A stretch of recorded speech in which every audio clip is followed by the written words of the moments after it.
Au nom du Père et du Fils et du Saint-Esprit. Amen. Frères et sœurs bien-aimés, combien de fois faisons-nous ce signe de la croix sans nous rendre compte en profondeur de la profession merveilleuse de foi que nous faisons en ce Dieu unique et trinitaire et en ce Dieu amour, rédempteur et libérateur. Au nom du Père, en nous signant le front, atteste de notre foi à Dieu le Père qui a envoyé son Fils dans le sein de la Vierge Marie et par l'opération du Saint-Esprit s'est fait homme pour nous sauver par sa croix en nous faisant passer de la vie du péché à la vie de la grâce. Voilà, frères et sœurs bien-aimés, la richesse d'une spiritualité qui alimente la famille de l'ordre trinitaire depuis 800 ans. Le but de ces rencontres, c'est de permettre par cet échange spirituel la possibilité aux laïcs qui le désireraient de faire partir de cette grande famille de la Très Sainte Trinité. L'ordre de la Très Sainte Trinité a été fondé en 1194 par Saint Jean de Matha et approuvé par le pape Innocent III en 1198. C'est donc dire que c'est un ordre ancien. Mais dès ses origines, Jean de Matha a inséré au cœur même de la famille trinitaire non seulement des religieux hommes, mais aussi des religieuses qu'on appelle les sœurs du second ordre, religieuses contemplatives et religieuses actives, dont le but est de seconder l'œuvre des pères. Mais à un moment donné et très tôt, les laïcs ont été invités à entrer au cœur même de cette grande famille et dès la bulle de 1199, le pape Innocent III autorise Jean de Matha à agréger de nombreux laïcs à l'œuvre merveilleuse de l'ordre de la Trinité pour la rédemption des captifs. Depuis 1199, eh bien, les laïcs se sont multipliés, qui ont voulu entrer dans le cœur même de cette riche spiritualité qui nous fait découvrir non seulement les splendeurs de la Trinité dans toutes ses richesses et ses radiations, mais nous faire descendre aux profondeurs du mystère de la captivité humaine.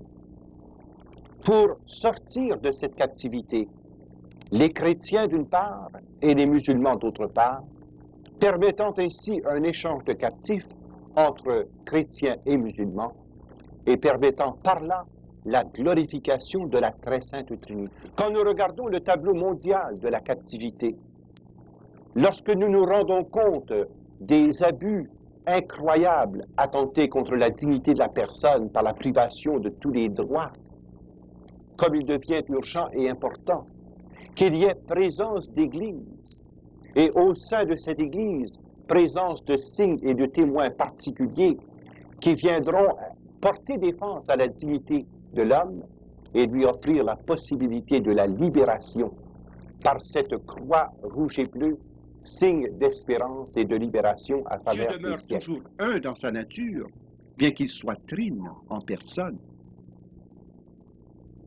Un des grands problèmes qui met obstacle à l'unité entre les hommes, c'est de croire que diversité veut dire compétition. La diversité au sein de la Trinité est source même de l'unité. Et c'est pourquoi ce mystère a besoin d'être compris, approfondi et appliqué dans le vécu des humains. Je pense aux conséquences de ce que cela pourrait avoir sur le plan conjugal, sur le plan familial et sur le plan social quand nous arriverons au développement de ce point. Mais en plus de l'aspect personnaliste, de l'aspect communionnel et de l'aspect